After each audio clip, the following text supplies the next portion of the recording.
Almusal for as early as 2 a.m. Grabe naman kaaga yan. Alauna pa nga lang nakapila ng mga tao dito para makatikim ng lutong bahay na breakfast. Tapos sold out within 3 hours dito sa San Andres Bukid. Meron naman palang almusal ng 2 a.m. Ba't ka pa mag-iintay na sumikat ang araw? Hey mga kaitis! Brisk and Blue ang pamagat ng store. Ang lokasyon 2293 Pasig Line, Manila. Ang nakakatuwa, naka-live pa sila sa social media para mas lalong makakuha ng bagong customers. Imagine coffee shop sa tanghali, almusalan sa madaling araw. Talaga namang sulit ang upa nila sa pwesto. Nakakatuwa lang yung pagka-business minded ng mga owners nila here. Ang maganda pa rito, kahit murang bilihin, dala-dalawang aircon sa loob. Kaya malamig eh. Presko at malinis pa.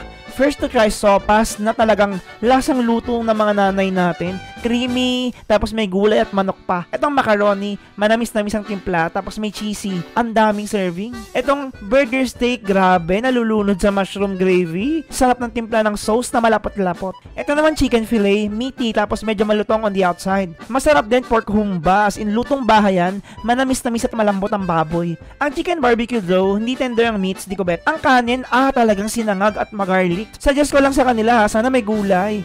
Pero overall, talagang sulit ang experience. Very satisfied ang cravings ko. At ang champorado, pwede kayo mag-order niyan. Napaka-chocolatey pa. Message nyo lang sila sa page nila. Yun lang.